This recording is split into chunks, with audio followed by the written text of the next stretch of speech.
अस्सलाम वालेकुम 8th class students.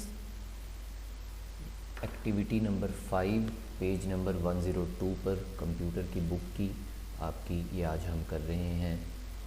The city government is developing a website to inform the general public about the weather मौसम के बारे में ये इंफॉर्मेशन उन्होंने दी हुई है। A spreadsheet was produced to show some of the statistical data। उसके बारे में हर मंथ में जो जिस तरह रेनफॉल रही उसका डेटा दिया गया है। ये जनवरी, फरवरी, मार्च ऊपर मंथ्स दिए गए हैं। फिर उसके बाद आवर्स सनशाइन के कितने घंटे सूरज निकला ऑन एवरेज पर डे, उसकी एवरेज यहाँ पर दी गई है। फिर मिनिमम टेम्परेचर कितना था वो वैल्यूज़ दी गई हैं। जनवरी में कितनी थी, सबसे कम टेम्परेचर कहाँ तक गया, फरवरी में कहाँ तक गया, मैक्सिमम टेम्परेचर कितना था, ज़्यादा से ज़्यादा टेम्परेचर कितना रहा, वो भी उसकी वैल्यूज़ भी यहाँ पर दी गई हैं। अब इसको सॉल्व करते हैं। What formula is used in N2 में कौन सा फार्मूला यूज़ होगा एवरेज को कैलकुलेट करने के लिए। यहाँ पर आपने जहन में रखना है, यहाँ पर उन्होंने फार्मूला कहा है। एक एवरेज का फंक्शन भी आपने पढ़ा है। अब यहाँ पर उन्होंने कहा है कि फार्मूला की मदद से आपने एवरेज फाइंड करनी है, तो वो हम नीचे परफॉर्म करेंगे नेक्स्ट स्टेप्स में। Is used in N2 to show the average या मीन रेनफॉल। मीन का मतलब भी एवरेज होता है। उस रेनफॉल फाइंड करनी है। इंसर्ट अ लाइन चार्ट, फिर लाइन चार्ट एंटर करना है to show hours sunshine and monthly rainfall for the whole year. और सारे साल का आवर्स सनशाइन उसका लाइन चार्ट बनाना है और मंथली रेनफॉल उसका भी लाइन चार्ट बनाना है। प्रोसीजर है, पहला स्टेप ओपन एक्सेल 2007 मैंने ऑलरेडी ओपन किया हुआ है। Enter the following data as shown in the worksheet, और ये जो डेटा दिया गया है वो एंटर करना है, ये भी मैंने ऑलरेडी किया हुआ है। Give formula to find the total in cell F2 में उन्होंने कहा है कि टोटल फाइंड करना है। सॉरी, यहाँ पर ये हेडिंग गलत लिखी हुई है, यहाँ पर ये हेडिंग आनी है what formula is used in N2 to show the average mean rainfall. ये यहाँ पर ए पॉइंट यहाँ पर आना है, इसको आपने करेक्ट कर लेना है। ये रॉन्ग है जो यहाँ पर स्टेटमेंट लिखी हुई है, यहाँ पर आना है what formula is used in N2 to show the average या मीन रेनफॉल। तो ये लाइन आपने यहाँ पर इसकी करेक्शन कर लेनी है।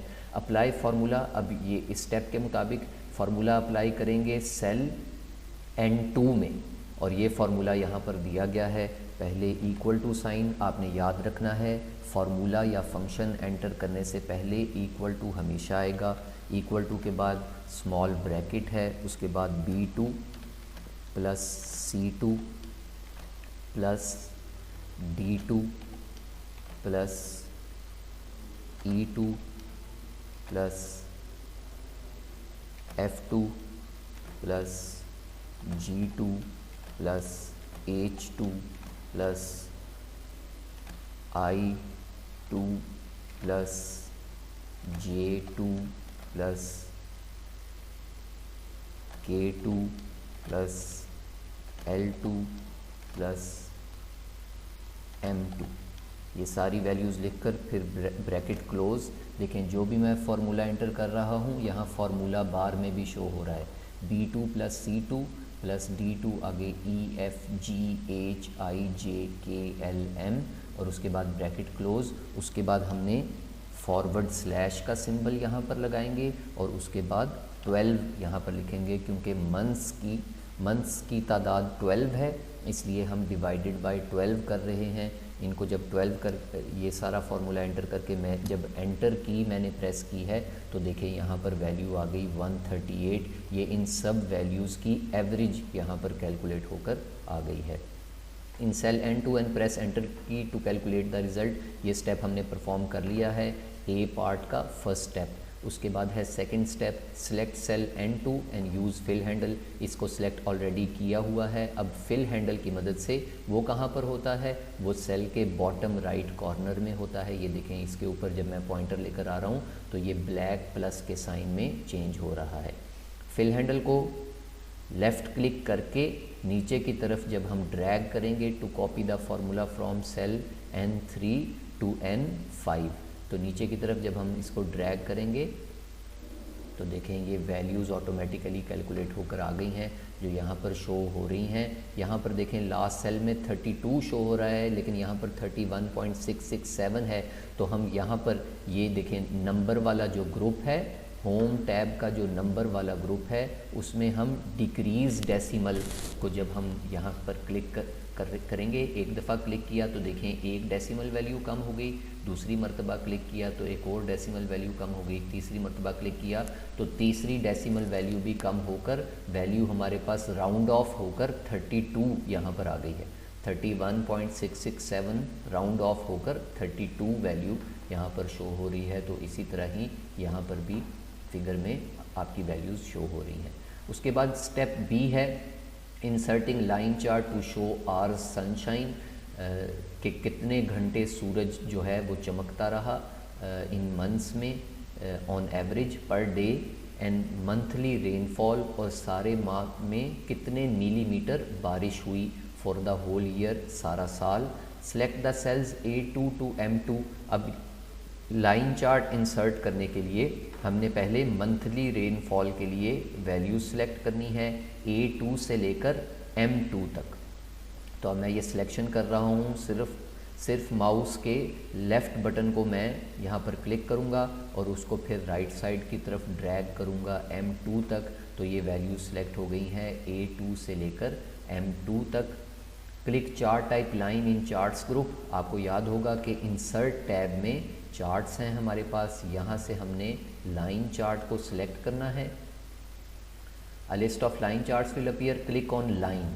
तो जो पहला चार्ट है आप उसके ऊपर पॉइंटर लेकर आएंगे तो इसका नाम देखें यहाँ पर लाइन शो हो रहा है, तो उसको हमने क्लिक करना है। The chart will appear in the worksheet. जब मैं इसको क्लिक करूँगा तो मंथली रेनफॉल का चार्ट यहाँ पर शो हो रहा है।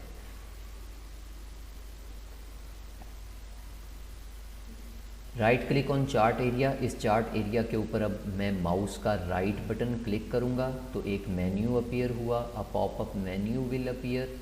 Click select data. यहाँ से देखें ये मैं लाइंस पढ़ रहा हूँ। क्लिक सेलेक्ट डेटा, यहाँ से सेलेक्ट डेटा को सिलेक्ट करेंगे। इसको मैंने क्लिक किया, ये सिलेक्ट हो गया। The select data source dialog box will appear. अब देखें अब ये जो डायलॉग बॉक्स अपीयर हुआ है इसका नाम है सेलेक्ट डेटा सोर्स, कि डेटा की जो सोर्स है जहाँ से आपने डेटा को सिलेक्ट करना है वो आप इस विंडो में सिलेक्ट कर सकते हैं। Click on edit button. आपने याद रखना है हमेशा ये हॉरिजॉन्टल एक्सेस वाला राइट साइड वाला एडिट बटन, इसको हमने क्लिक करना है। देखें यहाँ पर वैल्यूज़ शो हो रही हैं 1 2 3 4 5। तो इन वैल्यूज़ की जगह पर हमने मंथ्स की वैल्यूज़ को एंटर करना है। द एक्सेस लेबल, जब इसको मैं क्लिक करता हूँ एडिट बटन को तो एक्सेस लेबल्स जो है डायलॉग बॉक्स ये अपीयर होगा। Click in cell B1 and drag to cell M1। अब B1 से M1 तक वहाँ पर कौन सी वैल्यूज़ हैं ये कैसे आपने याद करना है, जहाँ पर जो ये जो फिगर आपको दी गई होगी क्वेश्चन में, इसमें B1 से लेकर M1 तक इन वैल्यूज़ को आपने सेलेक्ट कर लेना है। इन वैल्यूज़ को मैंने सेलेक्ट कर लिया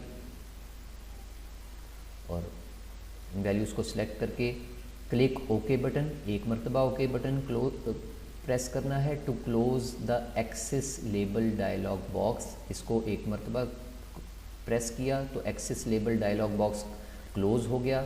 उसके बाद क्लिक ओके बटन, फिर एक मरतबा ओके बटन क्लिक करना है to close select data source dialog box. एक और मरतबा क्लिक किया तो वो भी डेटा सोर्स वाला जो है विंडो वो भी क्लोज़ हो गई। अब आपके पास ये जो फिगर बनी हुई है इसकी बॉटम पर आप देखें ये जनवरी फरवरी मार्च ये लिखा हुआ है, ये मंथ्स लिखे हुए हैं।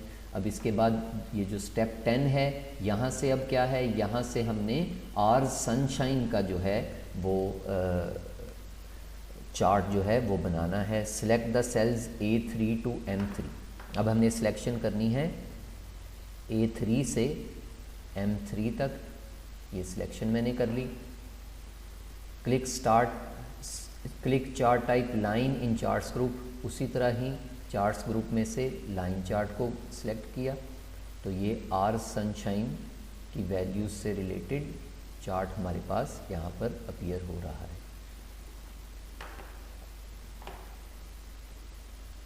उसके बाद click on line from the list वो मैंने ऑलरेडी कर चुका हूँ। लाइन चार्ट को मैंने सेलेक्ट कर लिया है।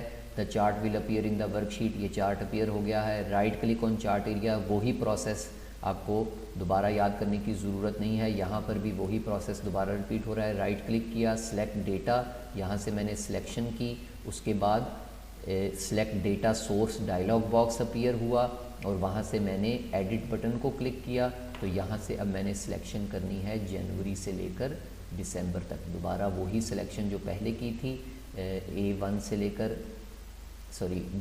से लेकर M1 तक वही सिलेक्शन दोबारा की और फिर क्लिक ओके बटन एक मरतबा प्रेस किया, फिर क्लिक ओके बटन दूसरी मरतबा प्रेस किया।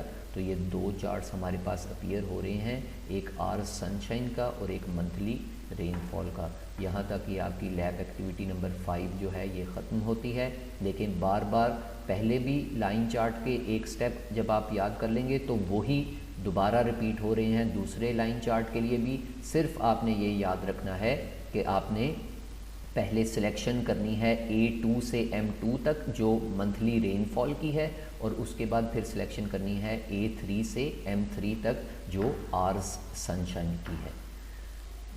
क्वेश्चन पेपर में आपको ये पहली फिगर बनी हुई आएगी। एवरेजेस वाली जो ये बॉक्सेस हैं ये एम्प्टी होंगे। आपने ये सारी फिगर, ये सारे स्टेप्स लिखकर ये सारी फिगर आपने आंसर शीट के ऊपर बनानी है क्वेश्चन पेपर से देखकर, और एंड में जो वैल्यूज़ हैं वो आपने इसी तरह ही कैलकुलेट कर लेनी है। फार्मूला के मुताबिक सारी वैल्यूज़ को प्लस करना है और फिर डिवाइड करना है बाय द नंबर 12, और आपके पास आंसर आ जाएंगे इन 4 बॉक्सेस के जो एंड पर हैं, N2 से लेकर N5 तक।